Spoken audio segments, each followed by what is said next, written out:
پیارے حضور، شیطان ہمیں کیوں غلط راستے کی طرف لے کر جاتا ہے؟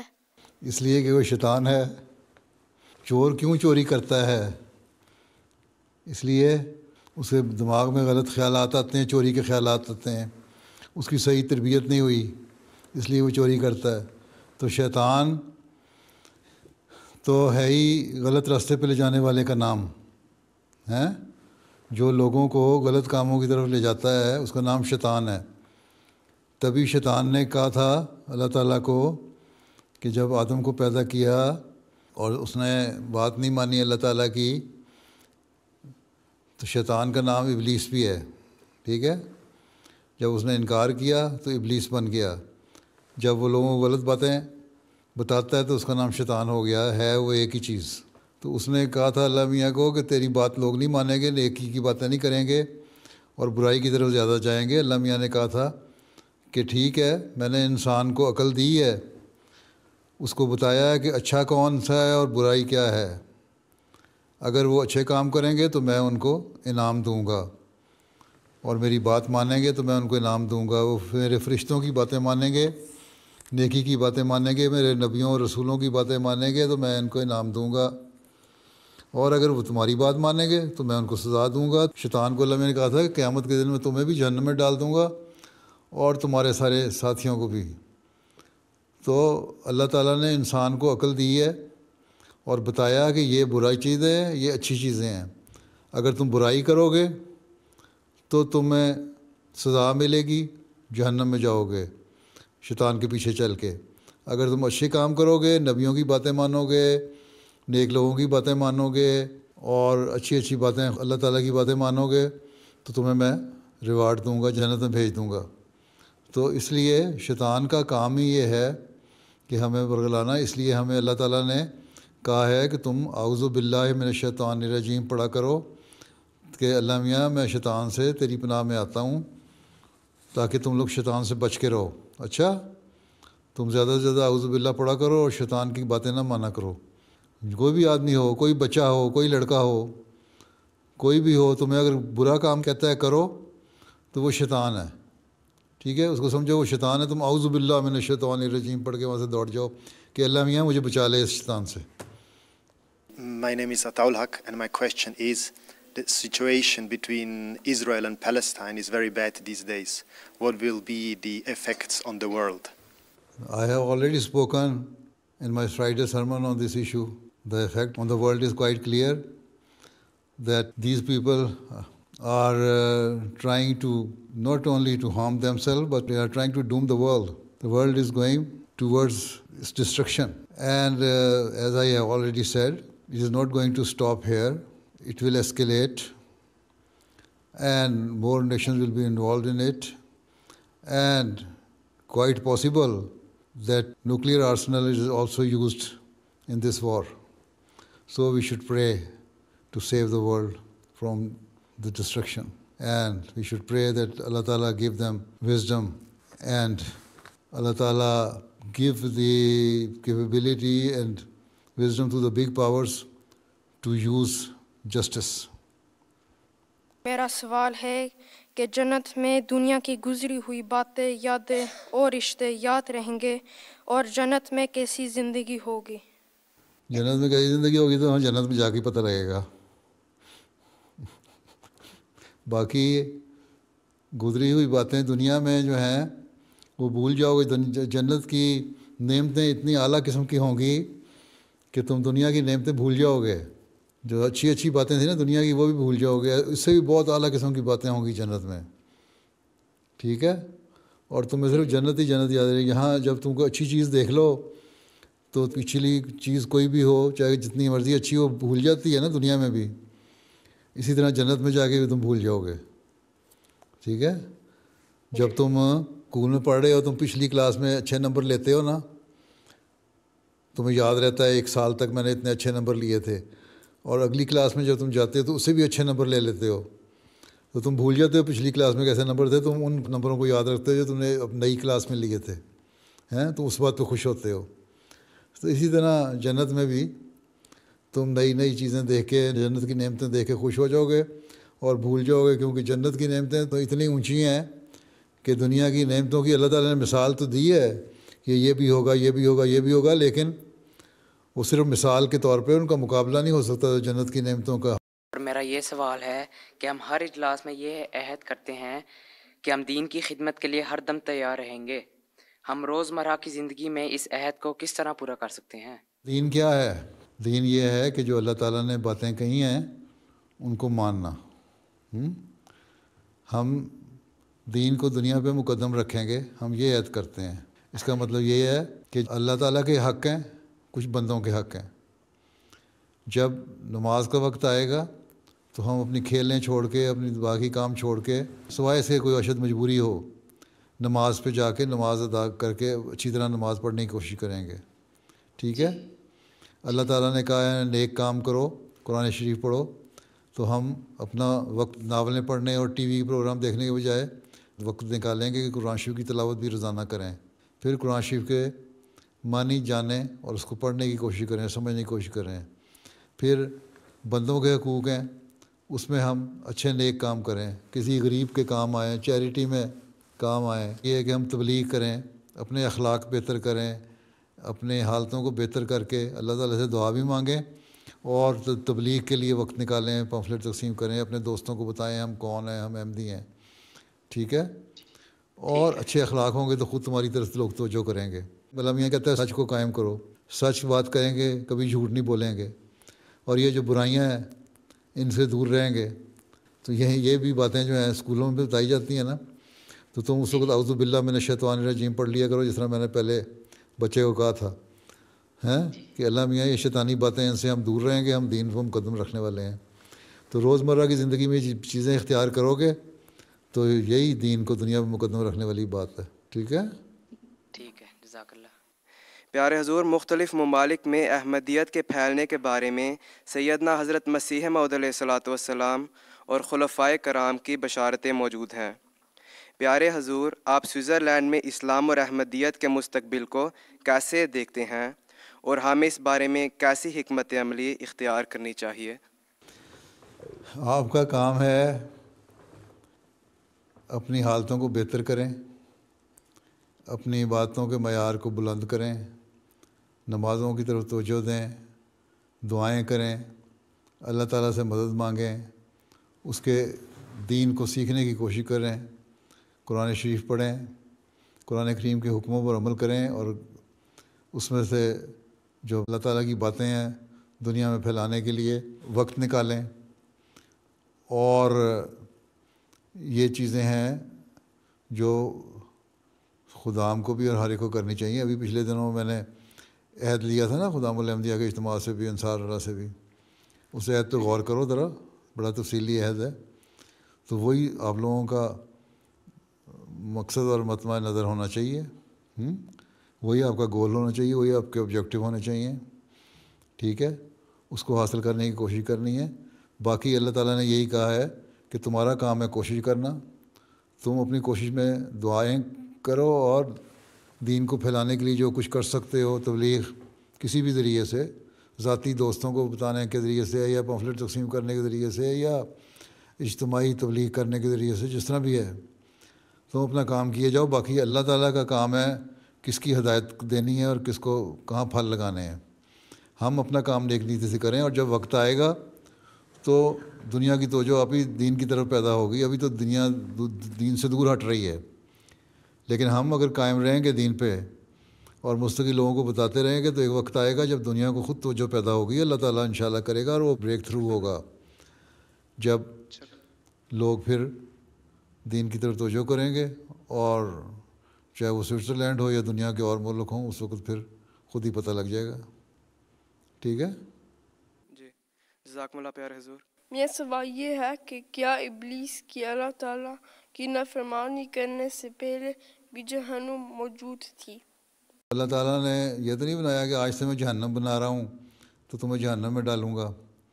جہنم تو موجود تھی، ٹھیک ہے؟ اللہ تعالیٰ نے پتہ نہیں کہ کب سے مخلوق بنائی، کیا کیا تھا۔ آدم کا قصہ ہمارے سامنے ہے نا، اس آدم سے پہلے ہی بہت سارے آدم پیدا ہوئے، ٹھیک ہے؟ ہمیں تو اپنے آدم کی باتیں پتہ ہے نا، جو 6000 سال پہلے تھا، اس سے ہزاروں سال پہلے بھی، اربوں سال پہلے بھی انسانیت تھی، تو ابلیس کو یا شیطان کو یا جہنم کو پہلے بھی بنایا ہوا تھا. ان لوگوں کو بھی سزائیں دیتے ہوگا جو برے کام کرتے تھے. اس لیے دوسری بات یہ ہے کہ یہ دنیا جو ہے اس میں بھی جنت اور جہنم ہے. نیکیاں ہوتی ہیں وہ انسان کو جنت میں شمار کر لیتی ہیں، اسی دنیا میں بھی انعامات ملتے ہیں، وہ جنت بن جاتی ہے. اور اس دنیا میں جو انسان کو بہت ساری سزاؤں سے گزرتا ہے، بیماریوں سے گزرتا ہے، وہی جہنم بن جاتی ہے. تو یہ بھی ایک مطلب ہے اس کا. تو اللہ تعالیٰ نے اس کو یہی کہا تھا کہ یہ آدم جو میں نے پیدا کیا ہے، جس کی ہسٹری ہمیں پتہ ہے، یہ آدم کے ماننے والے جب نیک کام کریں گے تو جنت میں جائیں گے، اور برے کام کریں گے تو جہنم میں جائیں گے. اس کا مطلب وہاں پہلے موجود تھی نا جہنم، تو تبھی تو اللہ میں نے کہا نا جہنم میں جائیں گے، یعنی ان کو سزا ملے گی. جہنم کیا ہے؟ جہنم ایک جیل خانہ ہے، ایک سزا ہے، یہ کہہ لو ہسپتال ہے. جو بیمار ہے ان کا علاج ہوگا وہاں، اور جب وہ ٹھیک ہو جائیں گے تو وہاں سے نکل جائیں گے. یا ایک جیل ہے، اس میں سزا ہے، کچھ عرصہ سزا کاٹیں گے اپنی برائیوں کی، پھر اللہ تعالیٰ ان کو نکال دے گا. اللہ تعالیٰ یہ کہتا ہے جہنم خالی ہو جائے گی ایک وقت میں اور جنت بھر جائے گی. اگر قرآن میں شفا یابی ہے تو ہم لوگ ادویات کو ہی کیوں زیادہ ترجیح دیتے ہیں؟ اللہ تعالیٰ نے کہا ہے کہ تم دعا کرو، دعا میں بڑی طاقت ہے، اور میں شافی ہوں، میں شفا دیتا ہوں. تو اللہ تعالیٰ نے جب یہ کہہ دیا میں شافی ہوں، میں شفا دیتا ہوں، تو پھر تمہیں کیا ضرورت ہے کسی چیز کی؟ نہ دوائیاں استعمال کرو. لیکن اللہ تعالیٰ نے ساتھ یہ بھی کہا ہے، یہ بھی شریعت کا اور دین کا حکم ہے کہ اللہ تعالیٰ نے جو ذرائع بنائے ہیں، جو چیزیں پیدا کی ہیں کسی کام کے لیے، ان کو استعمال کرو.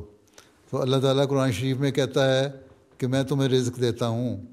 ٹھیک ہے، اگر اللہ تعالیٰ رزق دیتا ہے تو تمہارے ابا کیوں دفتر کام کرنے جاتے ہیں، کیوں جاب کرتے ہیں، یا کیوں اپنا کاروبار کرتے ہیں، کیوں لوگ ٹیکسی چلاتے ہیں، کیوں نوکریاں کرتے ہیں، کیوں ہوٹلوں میں کام کرتے ہیں؟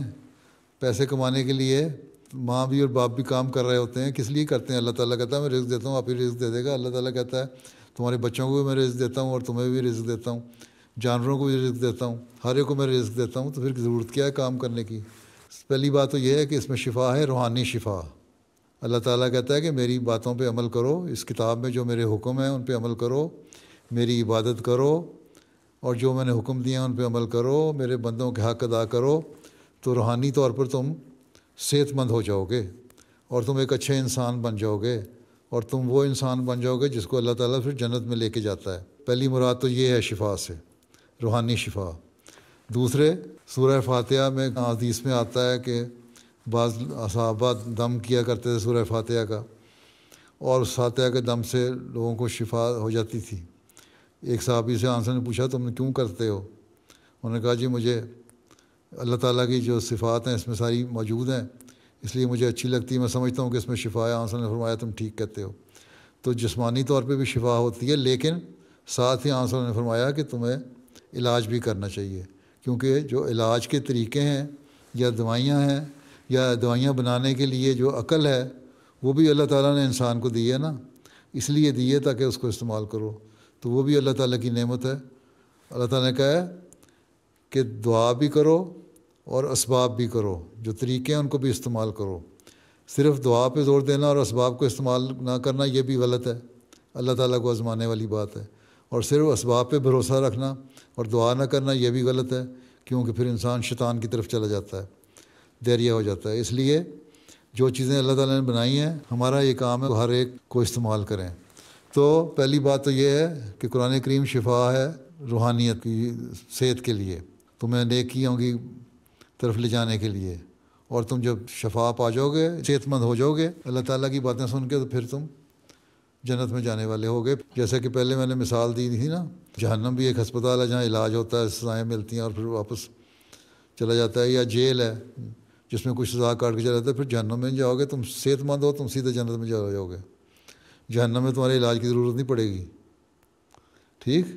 اور اس کے علاوہ جسمانی طور پہ بھی شفا دعاؤں سے ہے، لیکن ساتھ ہی اللہ میاں کہتا ہے اسباب بھی استعمال کرو. ٹھیک ہے؟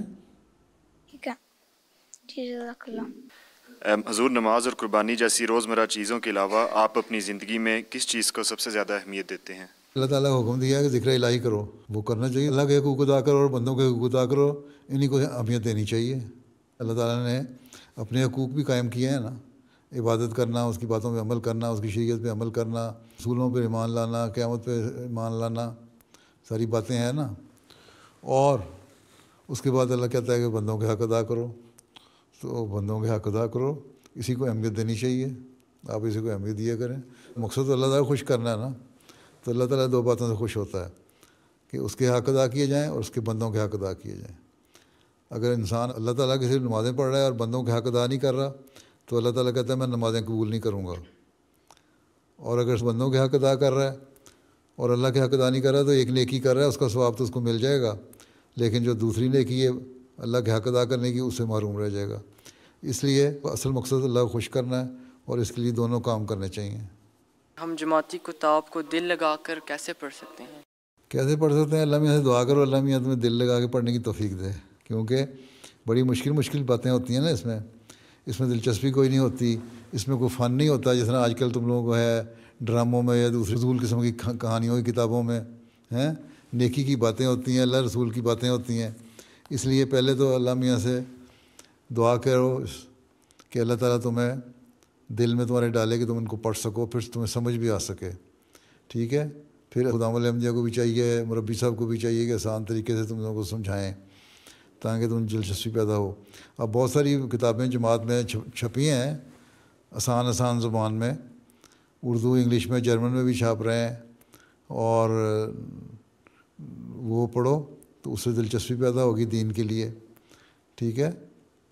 تو اس طرح پھر تم آہستہ دل لگا کے پڑھنا شروع کر دو. پھر قرآن شریف میں بہت ساری باتیں ہیں، بہت ساری کہانیاں ہیں، ان کا ترجمہ پڑھو تو وہ تمہیں پھر دلچسپی پیدا ہوگی. پھر اس کے مزید تمہارا اندر شوق پیدا ہوگا پڑھنے کا، پھر اس کے بارے میں مزید تحقیق کرو تو پھر اور باتیں تمہیں پتہ لگ جائیں گی. تو بہرحال سب سے بڑی بات یہی ہے، دین کو سیکھنے کے لیے اللہ تعالیٰ کی مدد کی ضرورت بہت زیادہ ہے، کیونکہ شیطان تو یہی کہے گا نہ پڑھو دوڑ جاؤ. ٹھیک ہے نا؟ اس لیے اللہ میاں سے دعا مانگو کہ اللہ میاں تمہیں پڑھنے کی توفیق دے. اگلے تنظیمی سال سے خاکسار مجلس انصار اللہ کا ممبر ہوگا، میں اپنے آپ کو اس کے لیے کیسے تیار کر سکتا ہوں؟ کیسے تیار کر سکتے ہیں؟ آپ کو 40 سال میں یہی نہیں پتہ لگا کس طرح تیار کرنا ہے؟ اگر آپ کو 40 سال میں نہیں پتہ لگا تو باقی پتہ نہیں زندگی کتنی ہے، اس میں کیا پتہ لگے گا. تو یہ 25 سال جو آپ کو ملے تھے خدام الانبیاء کے، وہ اس لیے ملے تھے کہ اپنے آپ کو تیار کریں، اور اس کو تیار کرنے کے لیے آپ کا کام تھا کہ آپ اللہ رسول کی باتیں سنتے، اللہ تعالیٰ کا حق ادا کرتے، اس کے بندوں کا حق ادا کرتے، اس کو سمجھتے. اور ایک بنیادی چیز تو پچھلے دنوں انصار کا اجتماع یہاں ہوا تھا UK کا، آپ نے سنا تھا ریکارڈنگ؟ حضور میں عمرے پہ تھا، اس وجہ سے میں سن نہیں سکا، میں ابھی سننا ہے. وہ ایک نیکی آپ نے کی تھی نا، اس عمرے میں آپ نے دعائیں مانگی ہوں گی نا؟ جی. صرف دنیا داری کی دعائیں مانگی تھیں کہ دین کے لیے مانگی تھیں؟ دین و دنیا مانگی تھی. دین و دنیا مانگی تھی نا. بس پھر جو اس کے لیے حسنات مانگی تھی نا، دین و دنیا کی حسنات مانگی تھی نا، تو بس اس کی لسٹ نکالیں قرآن شریف سے اور وہ قرآن شریف پہ عمل کریں، اور میرا خطاب بھی سن لیں، اس میں دیکھ لیں کہ کیا ہمارا بنیادی مقصد ہے، کس طرح ہم نے کرنا ہے، زندگی گزارنی ہے، اس طرح زندگی گزاریں. 25 سال آپ کو ٹریننگ اس لیے دی گئی تھی کہ آگے انصار اللہ میں جائیں گے تو یہ کرنا ہے، آگے عمر تھوڑی رہ جاتی ہے.